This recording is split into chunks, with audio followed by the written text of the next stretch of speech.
If you like this video, please give it a thumbs up, comment, and subscribe to my YouTube channel, as well as follow me and subscribe to me on all my other social media platforms.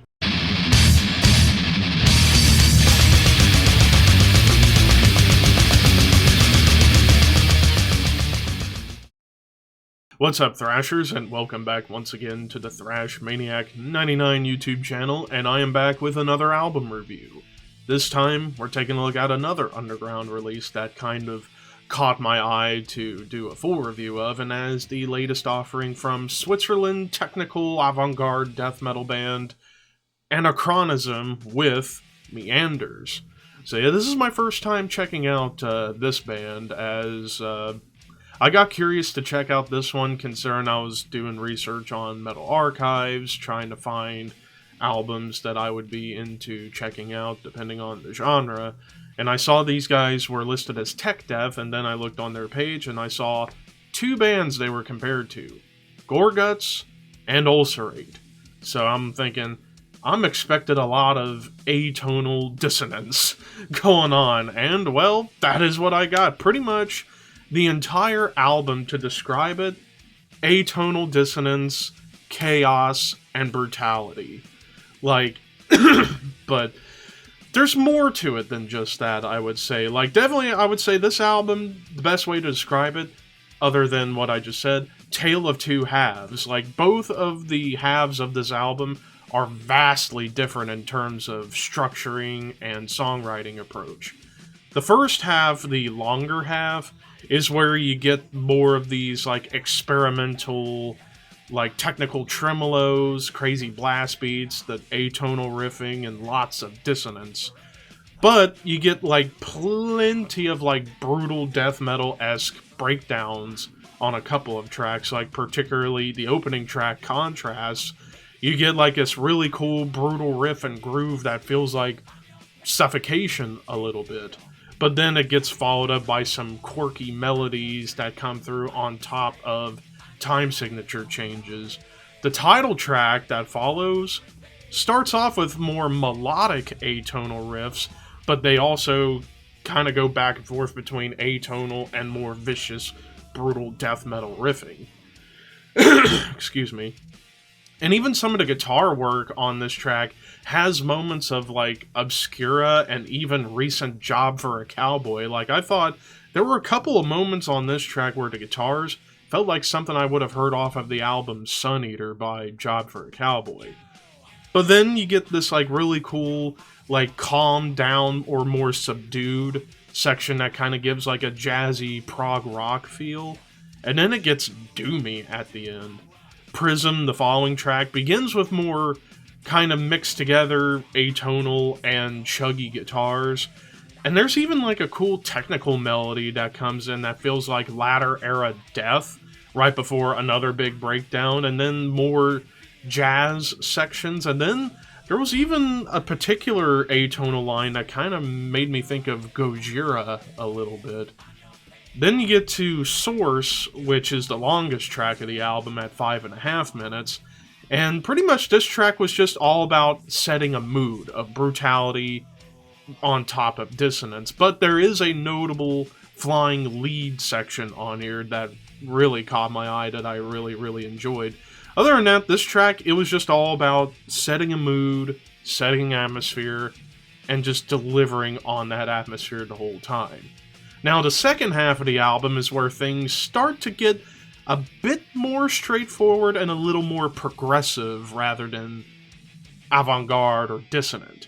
Like, Insula starts off kind of in a similar vein to Ulcerate with the guitars, but then you get these, like, quick, like, unique transitions that feel like Yes a little bit in the way with the melodies, and then it just goes into a heavier part. There's even a thrash moment on here, which was unexpected, which kind of gave it, again, more of that, like, classic tech death feel rather than this kind of tech death. And then Mirage begins with a riff that I immediately thought of Immolation, because Immolation, in my opinion, are the kings of atonal riffs, and this riff that starts this track felt very much like Immolation. But then you get this cool, like, calming, progressive middle section with amazing bass work. Macrocosm has a more melodic beginning, but still keeping that progressive flair. But there's a nice groove, like a straightforward groove throughout a good chunk of this song. And then Dialogues, the final track, starts off rather chaotic with like quick fire blast beats and chuggy riffs and more of the atonal dissonance. But you do get a really cool melodic atmospheric lead that helps help bring the song to a close and the album to a close. Now, one thing I definitely note is the production definitely has some grime and filth to it, which I like tech death whenever it has a little bit more of a gross, more disgusting sound to it. The bass work on this whole album really stands out. Like, the bass was mixed well. There were moments where it's like, am I listening to Cynic a little bit with the bass work, or even Obscura, because you get some really cool bass flourishes to kind of break up some of the dissonance and the chaos. And some of the more brutal death metal oriented riffs, like I said earlier, kind of harkens back a little bit to Suffocation. Of course, those